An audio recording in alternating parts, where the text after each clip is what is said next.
This video is a brief introduction to sketching. Remember, practice is the key to developing any new skill.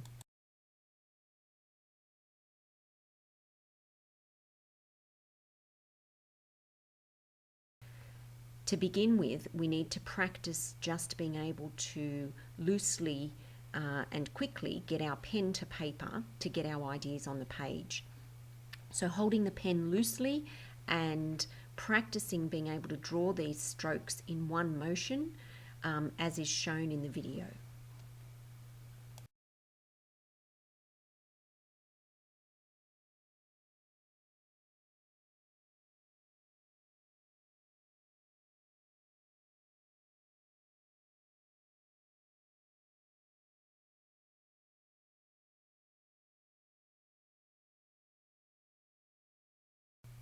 In the second step of this process, we're going to use the lines that we've been practicing to create a guiding box. This guiding box is going to allow us to keep the things that we draw in perspective. So we can use lots of little boxes to create a more complex drawing. But for this process today, we're just going to be looking at some simple shapes that we can create inside the box that we're able to draw.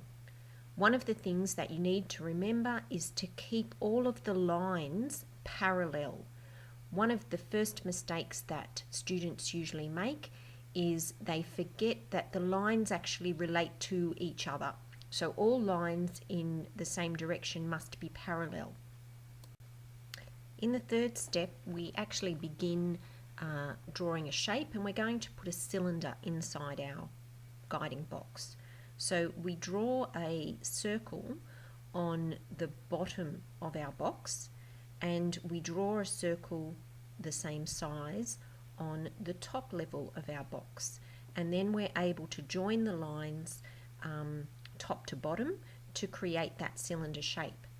By going over the actual shape of the cylinder to make it a little bit darker for the lines that you would visibly see, we're able to make our drawing more prominent, and the box in turn sort of slips into the background a little bit.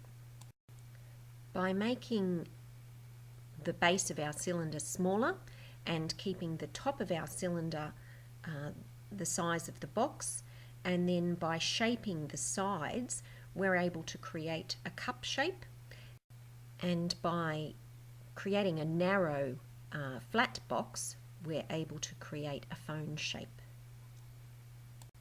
Year 7 this year are going to be making an accessory, and what I thought I'd do is just finish off by demonstrating what one of those might look like. So we're going to start with a narrow box, and I'm going to be drawing a phone charger and holder. So this will go over the plug of the phone charger and hold whatever device it is that you are charging. Within this sketch, we're going to be using some additional guiding parallel lines. You can see that the arm that's going to go across and hold the device, I'm using those same parallel lines that we've drawn in our box. The second thing that I'm doing in this drawing is indicating depth of the material that we're going to be making this out of. So you can see that along the bottom of the drawing I've darkened it up a little bit to indicate the depth of the material. I'm also annotating. This adds description to our drawing and helps someone else who's viewing it to get more of an idea about what some of the things might be within the drawing. I've used lead lines, those are the squiggly lines, and then a bit of a description. Rendering is when we add colour to a drawing, and you can see that I am adding some colour for depth and to indicate the different parts of the drawing. The last thing that we have on this drawing is keylining. That's the dark line underneath the drawing. This is done to hide any imperfections where our pen may have gone over the outside of our drawing, and to make the drawing stand off the page just a little bit more. Thanks for watching, and happy practicing.